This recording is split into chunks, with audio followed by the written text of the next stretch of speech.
husband had just left for a business trip. His footsteps echoed down the hallway, each one carrying the same authority, the same threat he had carried for years. Before leaving, he gave me that look, the one that always froze me in place. His eyes were cold, harsh, intimidating. They didn't need words. I knew what they meant. Don't try anything. Don't think. Don't even breathe without my permission. The door finally slammed shut. His absence should have brought peace, but instead, the silence felt even heavier. My heart was pounding, and for a moment I stood there, still afraid. Afraid he might come back. Afraid that somehow he'd know what I was thinking. Then out of nowhere, I felt a tug on my sleeve. My daughter, just a teenager, stood beside me. Her eyes were wide, not with fear, but with something else. Determination. She leaned in close and whispered, "Mom, run. This is your chance." Her voice wasn't trembling. It wasn't a child's plea. It was a command. Strong, steady, sure. In that moment, my whole world shifted. For years, I had accepted the pain. The shouting, the bruises no one else saw. The insults that broke me more than any wound. I stayed because I thought I had no choice. But my daughter's whisper, it was like someone had opened a locked door in my heart. I realized this wasn't just about me anymore. She was watching. She was learning. If I stayed, I was teaching her to accept the same cruelty. If I left, I was teaching her to fight. Without another thought, I moved. My hand shook as I opened the closet. Behind a stack of old blankets was a small envelope I had hidden months ago. Inside was a little cash, some important documents, and one last photograph of us, me and my daughter, smiling in a time when I still remembered what happiness felt like. She grabbed a small bag, shoving in clothes, shoes, and her school books. She looked at me and whispered again, "Now it's our turn, Mom." The house felt like a cage, every creak of the floor like an alarm. I expected him to burst through the door at any moment, to catch us, to stop us. My hands were sweating as I unlocked the front door. My knees were trembling so badly I thought I might collapse. But then I remembered her eyes, the strength in them. I couldn't falter now. We stepped out into the night. The cold air hit my face, sharp and real. My feet touched the road, and for the first time in years, they didn't feel weak. They felt free. But freedom isn't simple. The night wasn't just quiet, it was dangerous. Every car that passed made me flinch. Every shadow felt like a threat. I didn't know where to go, but I knew one thing. I could never go back. We walked quickly, silently. The city lights flickered in the distance like they were guiding us somewhere safer. I clutched her hand tightly, afraid to let go. She didn't cry, she didn't complain. She just kept walking, her grip firm, as if she was the one leading me. When we finally reached the bus station, my heart was racing. I didn't even check where the bus was going. I just bought 2 tickets with trembling hands. My daughter smiled faintly, whispering, "It doesn't matter where, Mom. Anywhere is better than there." As the bus roared to life, I glanced out of the window. The house we had left behind was far in the distance now, just a dark shadow against the night sky. For a moment, guilt stabbed at me. What if he came back and found us gone? What if he hunted us down? But then I looked at her, my daughter, finally resting her head on my shoulder, breathing calmly for the first time in years. And I realized something. This wasn't just running. This wasn't escape. This was the beginning. The beginning of something new, something dangerous. Maybe, but also something alive. For the first time, I felt the weight of chains lifting from my shoulders.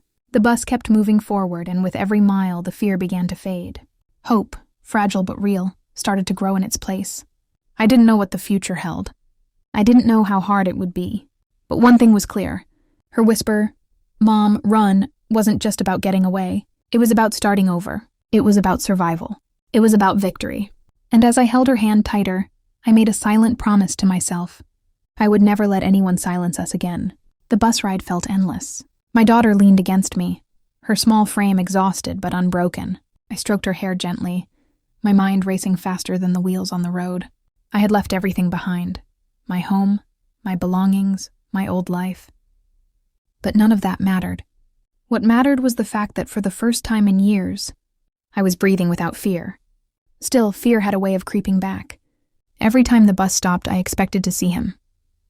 My husband standing there with those cold eyes, waiting to drag us back into the nightmare. But he didn't come. Hours later, we stepped off in a new city. Strange streets, unfamiliar faces, a place where we could vanish. My daughter squeezed my hand. "Mom, we're free, aren't we?" I forced a smile. "Yes, baby, we're free." But inside I knew the truth. Freedom wasn't just running. It was surviving what came next. We found a small women's shelter. The room was tiny, with 2 narrow beds and peeling paint on the walls. but it was safe. That night, I lay awake, listening to my daughter's steady breathing. And for the first time, I allowed myself to dream. But dreams weren't enough. He was still out there. And I knew him too well. He would come looking. He would never accept defeat quietly. The next morning, I made a decision. Running wasn't enough. I had to fight. I started small. Old phone calls, hidden texts, receipts, photos, every tiny shred of proof I had kept over the years. It was dangerous, but I had hidden copies in places he would never think to look. I made trips back into the city, carefully gathering them. Each piece of evidence felt like a weapon in my hand. But it wasn't enough. His power was everywhere. His business, his money, his friends. If I wanted justice, I needed more. That's when my daughter surprised me. One night, she pulled out her phone and said, "Mom, I've been saving things too." On her screen were recordings, his threats, his rage, his drunken confessions. Dates, times, proof of what I had endured. I looked at her in shock. "How did you—" She shrugged, her eyes steady. "I knew one day we'd need it. I knew one day you'd be ready." Tears blurred my vision. My daughter, the child, I thought I was protecting, had been protecting me all along. Together we built a case. We met with a lawyer, a calm woman with sharp eyes who listened without judgment. She studied our files, our evidence, and finally said the words I had been desperate to hear. "We can do this, but it won't be easy." The days turned into weeks. Every moment was filled with preparation. My daughter helped organize files, creating timelines, piecing together the puzzle of his crimes. Fraud, domestic abuse, hidden accounts, illegal deals. Each discovery made me shiver, realizing just how deep his darkness ran. But with every file we stacked, every recording we saved, we grew stronger. And then, something unexpected happened. One evening, the lawyer called. Her voice was low, urgent. "There's more. He's involved in something bigger, something dangerous. I need you to be careful." She didn't say much, but the hint was enough. My husband wasn't just cruel inside the house. He was corrupt outside it too. His empire wasn't built on honesty. It was built on lies, threats, and maybe even blood. The thought sent a chill through me. What if he realized we were building a case? What if he came after us before we were ready? That night, sleep wouldn't come. Every sound outside the shelter felt like footsteps. Every shadow seemed like him waiting. I almost gave in to the fear, almost thought about running again. But then I looked at my daughter, sleeping peacefully, her face calm despite everything she had endured. And I knew I couldn't stop now. We weren't just escaping anymore. We were preparing for war. The storm was coming. And this time, I wouldn't hide from it. This time I would bring it straight to him. The day of the trial arrived like a storm I had been preparing for my whole life.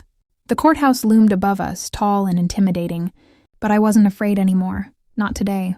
My daughter held my hand tightly as we walked up the steps. She wasn't a child anymore, not after everything we'd faced.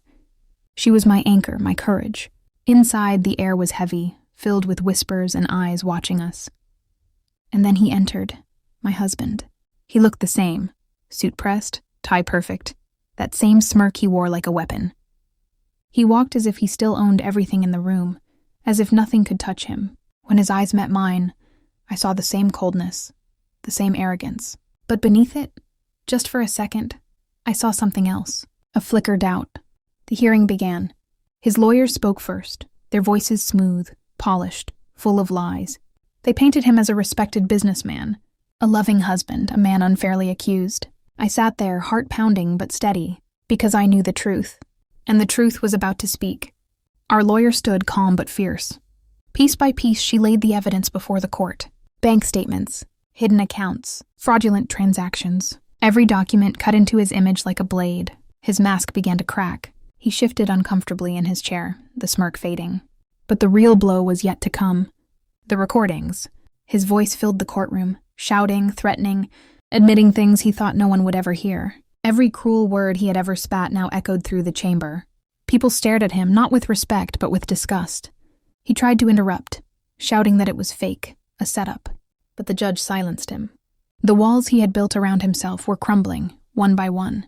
Then came the moment I never expected. Our lawyer called my daughter to the stand. My heart clenched. I hadn't wanted her to carry that weight. But she walked forward, steady, fearless. She sat, looked straight at the judge, and spoke clearly. She told them everything. The nights she had hidden in her room, listening to the shouting. The time she had recorded his rage, the fear she had carried, the strength she had found. And then, she revealed something I hadn't known. Months before we escaped, she had secretly saved messages from his private phone, emails that tied him to crimes far beyond our home, deals with dangerous men, bribes, even hints of violence covered up. She had kept it hidden, waiting for the right moment. The courtroom gasped. His face turned pale. He wasn't just a cruel husband anymore. He was a criminal exposed. That was the final nail. His empire, his reputation. Everything he had built on lies collapsed in that single moment. The man who once stood above me, controlling my every move, now sat cornered, powerless, trapped by the very people he thought he controlled. The judge's gavel struck. The verdict was clear, guilty. As they led him away, he turned to me, eyes burning with rage and fear. But for once, his gaze didn't pierce me. For once, it had no power. I stood tall, my daughter by my side, watching as the man who haunted our lives disappeared behind bars. Outside the courthouse, the sky was bright, the air crisp. Reporters swarmed, people whispered. But all I heard was my daughter's voice, steady and strong. "We did it, Mom, we're free." Free. The word tasted different now. Not like running, not like hiding, but real freedom, the kind you fight for, bleed for, survive for. I looked at her, my brave girl who had carried me through the darkest nights, who had been my strength when I had none. Tears filled my eyes, but they weren't tears of fear. They were tears of victory, because her whisper that night, "Mom, run!" It hadn't been a plea. It hadn't been about fear. It had been a prophecy. The beginning of our fight, the beginning of our strength, the beginning of our victory. And now, as we walked away from the courthouse into a new life, I finally understood. We hadn't just escaped him, we had destroyed him forever.